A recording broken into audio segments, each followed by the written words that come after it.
Bonjour à tous et bienvenue dans cette nouvelle vidéo où je vais vous apprendre comment installer un serveur de bureau à distance ou serveur RDS dans un environnement Microsoft Windows Server avec un serveur Active Directory. Alors la première étape c'est d'avoir un serveur dédié. Votre serveur de bureau à distance c'est un serveur sur lequel vos utilisateurs vont se connecter en direct, donc ce sera un serveur dédié. J'en ai créé un nouveau, moi ici SRV VRDS-GA, que j'ai intégré au domaine créé dans les précédentes vidéos et pour lequel j'ai fait la petite préparation de base que je vous présente dans la toute première vidéo. Donc je vous demanderai d'aller suivre cette vidéo pour ensuite revenir à celle-ci, dans laquelle je vous expliquais vraiment le paramétrage de la partie bureau à distance. Une fois que le bureau à distance sera installé sur le serveur, on verra aussi comment faire des sécurisations de base sur ce serveur de bureau à distance, via des stratégies de groupe notamment. Et on validera ensemble son bon fonctionnement via la connexion avec un Windows 10 client et en vérifiant côté serveur RDS que la session remonte bien. Je vous invite bien évidemment à mettre en place ce genre de serveur à l'intérieur d'une connexion VPN. Par souci de sécurité, on évite d'exposer directement sur Internet des serveurs de bureau à distance qui sont très visés par des attaques. Une fois que vous avez fait votre préparation de base pour faire l'installation des serveurs de bureau à distance, il va falloir faire gérer, ajouter des rôles et fonctionnalités. Et là, vous allez avoir directement une case définie pour les services de bureau à distance. Moi, je vais faire une infrastructure où l'ensemble des rôles de serveurs de bureau à distance sont sur le même serveur. À savoir que vous pouvez bien évidemment scinder les différents services de serveurs bureau à distance sur plusieurs serveurs selon vos besoins. Donc on va faire un déploiement standard. Nous, ce qu'on veut, c'est un bureau basé sur une session, c'est-à-dire que chacun des utilisateurs se partage le même serveur, mais ont une session dédiée. C'est ce qui coûte en soi le moins de ressources, mais par contre, les utilisateurs se partagent le même serveur. Dans le premier cas, les utilisateurs ont chacun leur propre ordinateur virtuel. On voit ici qu'on a plusieurs services à installer. Le service broker, c'est celui qui gère sur quelles sessions sont ouvertes les sessions des utilisateurs. C'est lui qui va par exemple attribuer un serveur ou un autre quand on en a plusieurs dans notre configuration. Nous, on n'a qu'un seul. On peut faire de l'accès bureau à distance par le web, ça permet de simplifier les connexions. Et enfin, on a vraiment des hôtes de sessions de bureau à distance, ça c'est les serveurs qui hébergent les sessions. Alors, moi j'ai qu'un seul serveur, donc mon serveur broker, ça sera mon propre serveur, forcément. De même pour le serveur RDS classique. Si je veux ajouter l'accès web, je peux cocher cette case. Dans mon cas, j'en ai pas besoin. On va simplement le faire. Suivant. Et enfin, l'hôte de session bureau à distance sera également mon serveur, donc je fais suivant. Je valide, on voit qu'on est prévenu qu'il y aura un redémarrage, donc on clique sur déployer et on laisse le serveur redémarrer. Mon serveur a redémarré et du coup on peut voir que les différents rôles se sont bien installés. J'ai oublié de préciser tout à l'heure que j'installe tous ces rôles en administrateur du domaine. Si vous n'êtes pas administrateur du domaine, vous aurez une erreur à l'installation de ces rôles.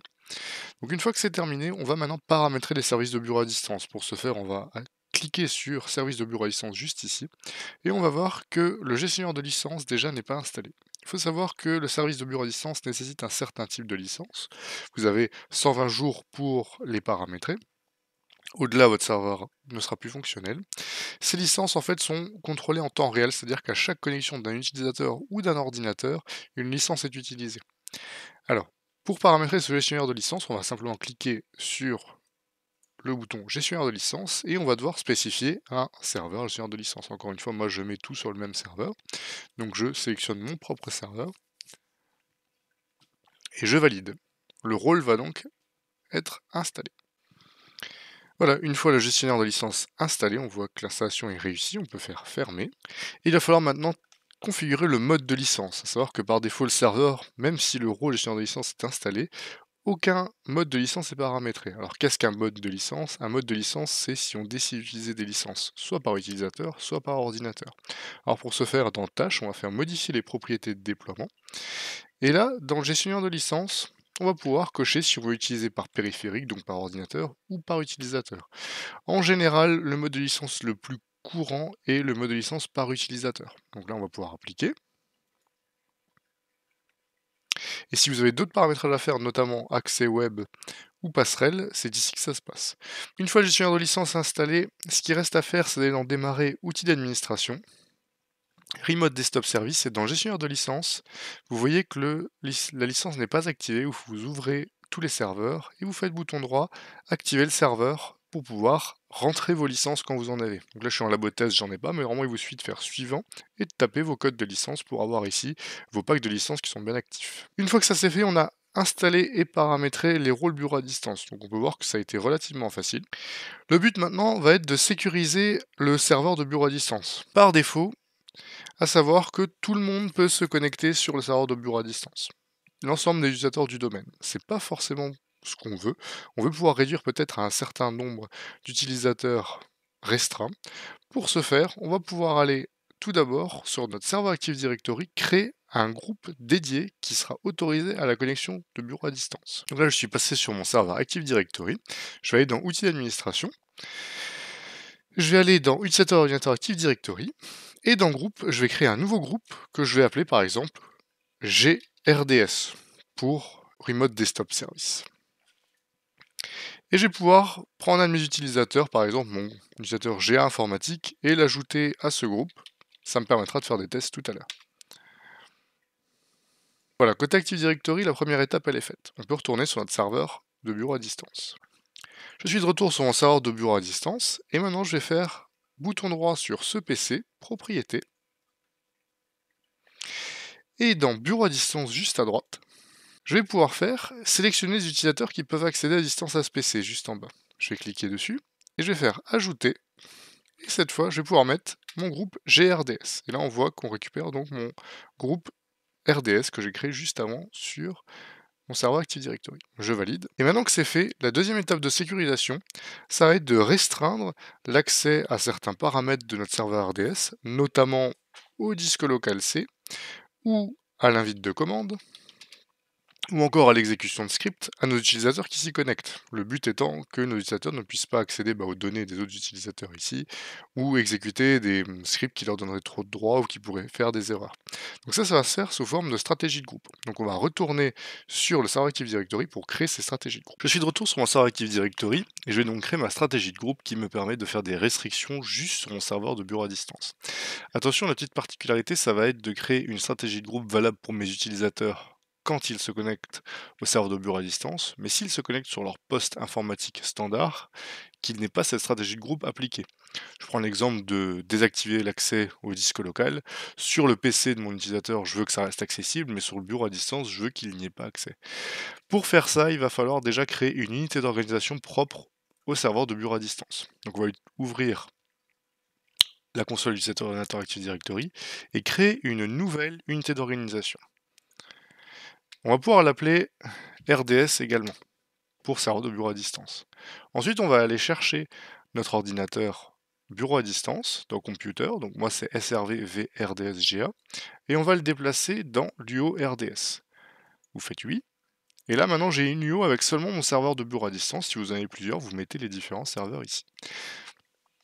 L'étape d'après, ça va être de créer une stratégie de groupe en allant dans Outils d'administration, stratégie de groupe, juste ici, gestion des stratégies de groupe, et créer du coup une nouvelle stratégie de groupe au niveau de l'unité d'organisation RDS qu'on vient juste de créer.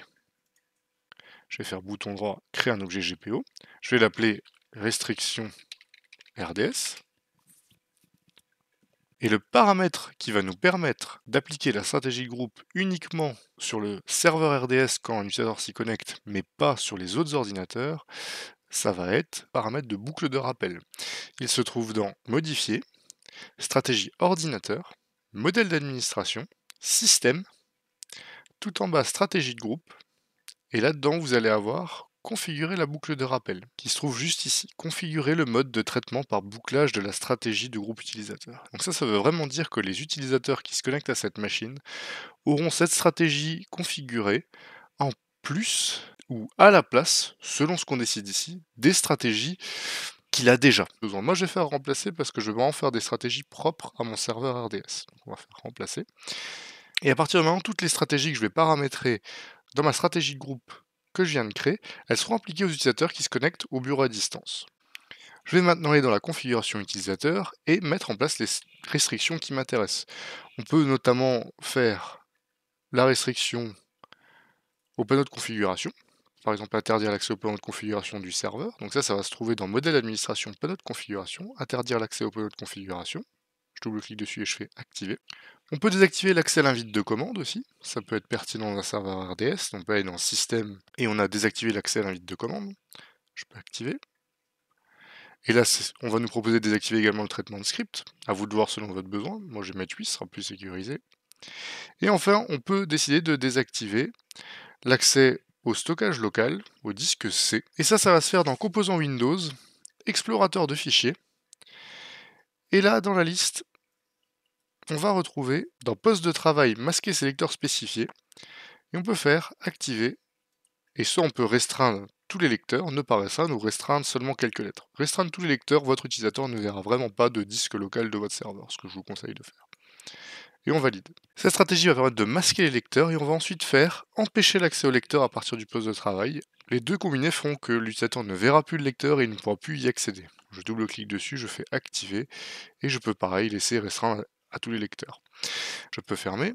Si je reclique sur ma stratégie et que je fais paramètres, vous pouvez faire fermer juste ici, vous allez avoir un récapitulatif de ce qui a été mis en place. On voit qu'on a le mode de traitement par bouclage qui est activé. On voit que dans poste de travail, on a masqué les lecteurs spécifiés, restreint à tous les lecteurs qui est activé. On a interdit l'accès aux panneaux de configuration juste ici. Et enfin, désactivé l'accès à l'invite de commande. Maintenant, on va se connecter avec notre utilisateur G-Informatique pour vérifier que ces restrictions sont bien en place. Pour vérifier le bon fonctionnement, on va ouvrir maintenant la connexion bureau à distance, donc le client de connexion bureau à distance. Alors pour ce faire, vous pouvez faire Windows R et taper MSTSC dans l'invite de commande exécutée, donc Microsoft Terminal Server Client. Là, vous tapez le nom de votre serveur, SRVV-RDS-GA. Et ensuite, vous vous connectez avec votre utilisateur auquel vous avez donné les droits d'accès. Donc moi, je l'avais fait sur GA Informatique.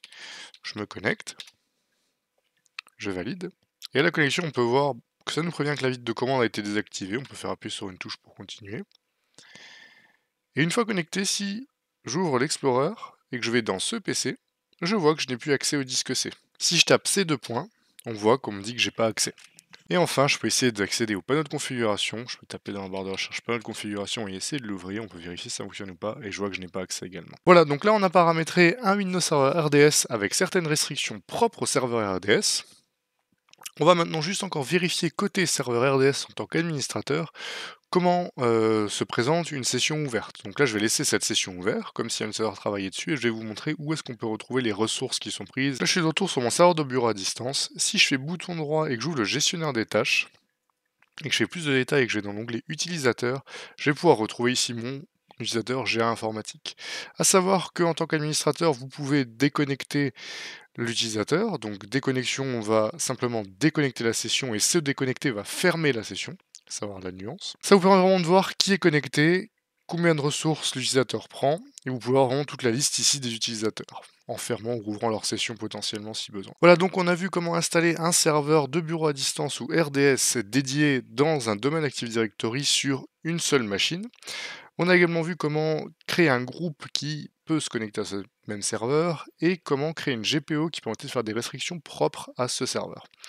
On a enfin vu la connexion bien active que je peux déconnecter en cliquant dessus et faire se déconnecter. Dans une prochaine vidéo, je vous montrerai encore comment créer un serveur VPN pour pouvoir combiner les deux, c'est-à-dire se connecter en VPN puis ouvrir une session de bureau à distance. En attendant, je vous invite à aller voir mes anciennes vidéos sur la création d'un domaine Active Directory qui vous permettent notamment ce genre de paramétrage. Je vous souhaite à tous une bonne journée, à bientôt.